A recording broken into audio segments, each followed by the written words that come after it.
अगर सर कहीं टकरा जाए तो दर्द से राहत देने वाली बर्फ ही होती है।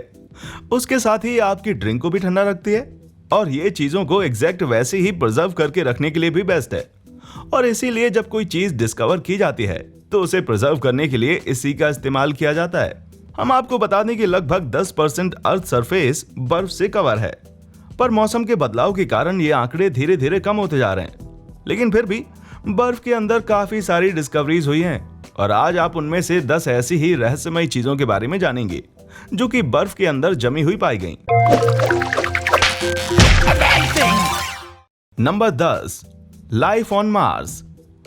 बात अगर अंटार्कटिका की जाए तो ये बहुत ही ज्यादा ठंडा इलाका है और इसी वजह से इंसान बहुत ही कम यहाँ पाए जाते हैं और उसके अलावा ये काफी बड़ा भी है। तो हम आपको बता दें कि 1984 में वैज्ञानिकों ने अंटार्कटिका में मेट्रॉइड ढूंढा था जिसका साइज एक आलू जितना बड़ा था और 1996 में 12 सालों तक उस पर एनालिसिस करने के बाद स्टैनफोर्ड यूनिवर्सिटी और नासा के वैज्ञानिकों ने यह ऐलान किया कि ये मंगल ग्रह से उत्पन्न हुआ है जो कि अंटार्कटिका में करीब 13,000 साल पहले आकर गिरा है। उन्होंने ये भी कहा कि इस मेट्रॉइड के अंदर एक ऐसा जीवाशय है जो मंगल ग्रह में माइक्रोस्कोपिक लाइफ को दर्शाता है। इस तरह की जिंदगी मार्स में करीब 4 बिलियन साल पहले अस्तित्व में थी और हमारे आज के सिंगल सेल बैक्टीरिया की तरह दिखाई देती थी। नासा एडमिनिस्ट्रेटर डेनियल गोल्डन कहते हैं कि मैं नहीं चाहता हूं कि हर कोई इसे जाने कि हम यहाँ पर किसी हरे आदमी के बारे में बात नहीं कर रहे हैं, जो कि काफी शर्मनाक है। हमें नहीं पता कि ये बैक्टीरिया अभी भी मंगल ग्रह पर मौजूद है या नहीं है। Number 9, iron age hoodie. आज से करीब 300 एडी पहले किसी ने नॉर्वे के लैंडब्रीन ग्लेशियर पर अपनी जैकेट उतारी और वहीं छोड़कर चला गया। हम आपको बता दें कि वो एक किरटेल थी जो कि गर्म ऊन की बनी हुई जैकेट की तरह होती है और इसे ग्लेशियर पर स्टडी करने के दौरान साइंटिस्टों ने 2013 में ढूंढ निकाला था। हालांकि 17 सालों से बर्फ के अंदर मौजूद किरटेल की कंडीशन काफी अच्छी थी। वैज्ञानिक इस बात का अनुमान लगा रहे हैं कि किरटेल कैसे यहाँ मौजूद हुआ। क्या जिस दिन ये यहाँ पर छूटी थी उस दिन काफी गर्मी होगी जिसने उस किरटेल को निकाल दिया होगा, या फिर ये एक पैराडॉक्सियल अनड्रेसिंग का एग्जाम्पल है जहां जब कोई बर्फ में जमने के कारण मरने से बस कुछ ही सेकंड दूर होता है तो उसे बहुत जोरों की गर्मी लगती है। ऐसे में लोग अपने कपड़े उतार देते हैं। क्या यही इस किरटेल के ओनर के साथ हुआ होगा? खैर, जो भी हो, उसे तो अब अपना कोट कभी नहीं मिलने वाला। Number 8, an abandoned nuclear base. 1959 में यूएस और सोवियत रीजन में जो कोल्ड वॉर चल रही थी वो बहुत पीक पर पहुंच गई थी और इसी वजह से अमेरिका ने एक अंडरग्राउंड मिलिट्री बेस तैयार किया जो कि ग्रीनलैंड की बर्फ में था। इस जगह पर सोल्जर रहते थे और यहाँ पर न्यूक्लियर वेपन लॉन्च की टेस्टिंग भी की जाती थी। पर 1967 में इस कैंप बेस, जिसे कि कैंप सेंचुरी कहा जाता था, उसे छोड़ दिया गया, ये सोचकर कि यहाँ मौजूद जितनी भी चीजें हैं वो बर्फ में जमकर सुरक्षित रहेंगी। लेकिन बदकिस्मती से वे लोग गलत थे, क्योंकि क्लाइमेट साइंटिस्टों का कहना है कि इस कैंप के आसपास जितनी भी बर्फ थी वो 19वीं शताब्दी में पिघलना शुरू हो गई, जिसकी वजह से बहुत बड़ा टॉक्सिक वेस्ट साइड अनकवर हो गया, जिसमें 53,000 gallon diesel fuel, nuclear reactor का वेस्ट और काफी सारा सीवेज मौजूद था, जिसने भारी मात्रा में ग्रीनलैंड के एनवायरनमेंट को बहुत बड़ा नुकसान पहुंचाया। Number 7, 30,000 year old plants.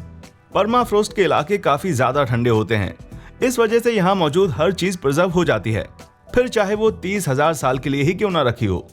साल 2012 में साइबेरिया के जमे हुए टुंड्रा में रशियन वैज्ञानिकों ने लगभग 30,000 साल पहले एक आइस एज ग्राउंड गिलहरी द्वारा परमफ्रोस्ट में दफन किया गया फल पाया।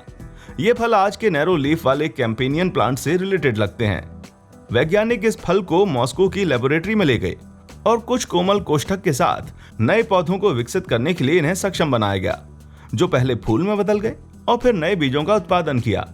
अब इन पौधों का नमूना तब तक नहीं दिखेगा जब तक आइस एज वापस नहीं आ जाता, और ये सब कुछ साइंस और बर्फ की वजह से मुमकिन हो पाया है।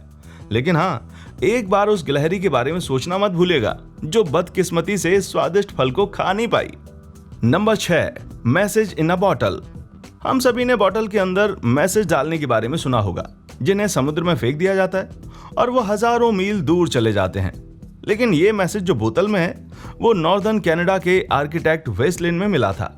ये पॉल टी वॉकर नामक ग्लेशियोलॉजिस्ट द्वारा व्यवस्थित चट्टानों के ढेर में पाया गया था।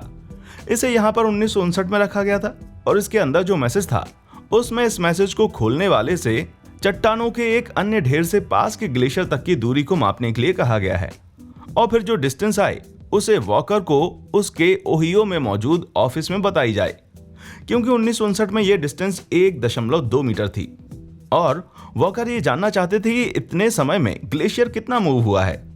वैसे जब 2013 में बोतल ढूंढी गई तब तक वॉकर मर चुके थे और पत्थर से ग्लेशियर के बीच की डिस्टेंस 101.5 मीटर थी। हालांकि क्लाइमेट चेंज की वजह से ग्लेशियर के किनारे पिघल गए थे। और क्या वॉकर ने क्लाइमेट चेंज के बारे में अपने इस मैसेज में लिखा था? नहीं, वैज्ञानिकों के ख्याल से तो नहीं। उल्टा वॉकर तो ये चाहते थे कि ग्लेशियर और ज्यादा बढ़े, जिससे वो पत्थरों को पूरी तरह से कवर कर दे। और जिस एक्सप्लोरर ने इस मैसेज को उठाया था उसने इसकी पिक्चर लेने के बाद वापस इसे वहीं पर रख दिया, क्योंकि क्या पता कोई और 54 साल के बाद फिर से इस मैसेज को देखे। नंबर 5, अ फ्रोजन बेबी मैमोथ। 2007 में यूरी खुदी नाम के एक रशियन जो जमे हुए यमल प्रायद्वीप पर 12 सिंगे को काटता है, उसे टुंड्रा पर कुछ अजीब मिला। हालांकि उसे पता चल गया था कि ये एक जमा हुआ हाथी का बच्चा है, जिसके बाद वो 150 मील की यात्रा करके लोकल म्यूजियम गया ताकि उन्हें इसके बारे में कुछ बता सके। पर जब वो अधिकारियों के साथ वापस आया तो उसने देखा कि वो हाथी का बच्चा पूरी तरह से लोकल हो चुका है, जहां हर कोई एक स्टोर के बाहर उसे देखने के लिए भीड़ जुटाए खड़ा है। उस बच्चे का नाम यूरी की पत्नी के नाम पर ल्यूबा रखा गया और ये बेबी एलिफेंट इतनी अच्छी तरीके से प्रिजर्व था कि ये तक बताया जा सकता था कि इसके मरने से पहले इसने क्या खाया था। इसकी मौत आज से करीब 42,000 साल पहले हुई थी। सेलखार्ड रशिया में डिस्प्ले करके रखा गया है। और तो और साइबेरिया में भी जब शिकारियों के एक ग्रुप ने बर्फ के अंदर कुछ फंसा हुआ देखा तो उन्होंने उसे निकाला, जिसके बाद उनके सामने एक राइनोसोरस का बच्चा था और यह आज से करीब 10 साल पहले जमा था, जहां अब रसिया के सखा में डिस्प्ले करा जाता है। नंबर 4, दी रॉस सी फोटोग्राफ्स। साल 2013 में न्यूजीलैंड अंटार्कटिक हेरिटेज ट्रस्ट के संरक्षक अंटार्कटिका के ऑस्ट्रेलियाई पक्ष पर एक पुरानी झोपड़ी को बहाल करने पर काम कर रहे थे और उस झोपड़ी के अंदर उन्होंने एक फोटोग्राफिक नेटिव पाए जो कि पूरी तरह से बर्फ के ब्लॉक्स में प्रिजर्व हो गए थे। और जब उन फोटोग्राफिक नेटिव्स को डेवलप और रिस्टोर किया गया तो असली सच सामने आया, क्योंकि वे रॉस सी पार्टी से ली गई तस्वीरें थीं। प्रसिद्ध ब्रिटिश खोजकर्ता अर्नेस्ट शेकल्टन की टीम का आधा हिस्सा, जिसने 1914 में अंटार्कटिका की यात्रा करने की कोशिश की थी, इस ग्रुप ने शेकल्टन से आगे की यात्रा की और अपनी जर्नी के लास्ट पार्ट में ये लोग सप्लाई डिपो को स्थापित करने वाले थे। हालांकि रॉसलैंड पर भटकाने वाले एक तूफान की वजह से इनका जहाज उड़ गया।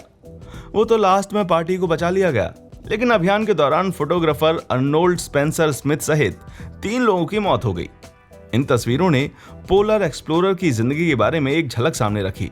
लेकिन शेकल्टन से जुड़ी ये अकेली खोज नहीं है, बल्कि साल 2006 में उनकी विस्की का एक डिब्बा अंटार्कटिका की झोपड़ी में भी खोजा गया। लकड़ी का यह डिब्बा -30 डिग्री के टेम्परेचर में पूरी तरह से जम गया था, लेकिन इसके अंदर मौजूद विस्की अभी भी लिक्विड ही थी, वो भी अच्छी कंडीशन में। Number 3, a world war 1 battlefield. 1916 में प्रथम विश्व युद्ध के दौरान इटालियन डोमेट्स पहाड़ों में इटालियन और ऑस्ट्रो हंगरी सेनाओं के बीच एक शातिर लड़ाई हुई। जब लड़ाई के दौरान सभी लोग परेशान हो रहे थे, तब अचानक से ही हिमस्खलन के कारण करीब 10,000 सोल्जर्स मारे गए। यह हादसा 13 दिसंबर 1916 को हुआ, जो कि एक व्हाइट फ्राइडे बन गया, जहां पर इन मरे हुए सोल्जर्स की बॉडी बर्फ में प्रिजर्व हो गई। लेकिन जब धरती गर्म होने लगी और बर्फ पिघलने लगी, तब रेगुलर बेसिस पर सोल्जर्स की बॉडी मिलनी शुरू हुई और कुछ तो इतनी ज्यादा प्रिजर्व थी कि आप खुद ही इनके कंकाल में बुलेट के निशान देख सकते हैं। तोप, गोला बारूद, वर्दी के साथ साथ आप मेडल वगैरह भी यहाँ पर देख सकते हैं, जो कई सारे लोगों को हर रोज मिला करते थे। हालांकि अब तो ये पहाड़ एक स्काई एरिया बन गया है, लेकिन ये बर्फ इस जगह पर वर्ल्ड वॉर के दौरान हुई तबाही का एक एहसास दिलाती है। Number 2, a pike eating a बास। जब 2 एंटोन और एलेक्स बेबिच आइस फिशिंग के लिए इंडियाना में वेवसी लेक पर गए तो उन्हें उनकी एक्सपेक्टेशन से कुछ ज्यादा ही मिल गया, क्योंकि साल 2017 में उन दोनों भाइयों को जमी हुई पाइक फिश मिली, जिसके मुंह में एक बड़ी सी बास फिश का मुंह था। हम आपको बता दें कि बांस का आधा शरीर पाइक मछली के मुंह में पूरी तरह से लॉक हो गया था और ये दोनों ही बहुत ही भयंकर तरीके से जम चुकी थीं। इस नजारे को देखते हुए दोनों भाइयों ने इनकी तस्वीर ले ली और फेसबुक पर अपलोड कर दिया। हालांकि फेसबुक तो फेसबुक है, जहां पर कुछ लोगों ने यह कहा कि यह तस्वीर फोटोशॉप की गई है, इसीलिए दोनों भाई वापस से उसी जमी हुई झील में गए और चेन सॉ से बर्फ को काटकर मछलियों को बाहर निकाला और दोबारा से फोटो क्लिक की। उसके साथ इन्होंने इस पूरे सीन की वीडियो भी बनाई ताकि ये लोगों का मुंह बंद करवा सके, जिसमें साफ साफ दिख रहा है कि किस तरह पाइक मछली ने बास मछली को अपने मुंह में भर रखा है। हालांकि बास मछली के बड़े होने के कारण पाइक ने जब उसे अपने मुंह में लिया तो वो घुटन से मर गई और इसी तरह जब वो मरी हुई झील में तैर रही होगी तभी ये झील जमने लगी और ये दोनों ही मछलियां इस तरह प्रिजर्व हो गईं। Number 1, Otzi the iceman. सितंबर 1991 में जब दो German hiker Otztal Alps mountain range को एक्सप्लोर कर रहे थे तब उन्हें बर्फ से बाहर निकली एक बॉडी मिली।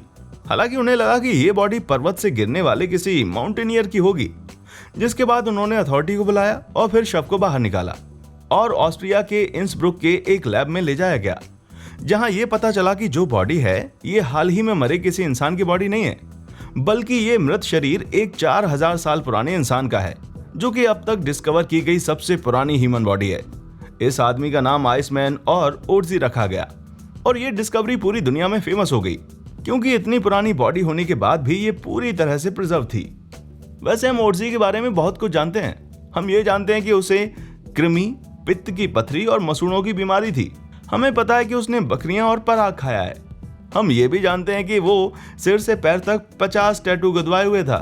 वैज्ञानिकों ने ओटजी के जीन्स को ऑस्ट्रेलिया के टायरल रीजन के लोगों में भी ट्रेस किया है।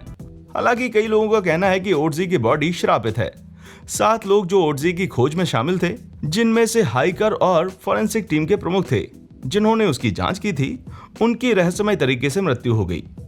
हेलमुट सिमन नाम के हाइकर की मृत्यु बर्फीले तूफान की वजह से हो गई, तो वहीं एग्जामिनर रेनियर हैन की मौत एक कार क्रैश में हो गई जब वो आइसमैन के बारे में लेक्चर देने जा रहे थे।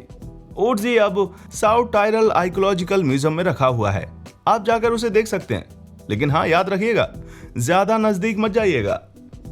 दोस्तों, अब आप हमें कमेंट करके ये बताना मत भूलिएगा कि आपको किसकी स्टोरी ज्यादा इंटरेस्टिंग लगी। बाकी इसी तरह की इंटरेस्टिंग वीडियोस को और भी ज्यादा देखने के लिए हमारे चैनल को लाइक, शेयर और सब्सक्राइब करना ना भूलें। देखने के लिए शुक्रिया।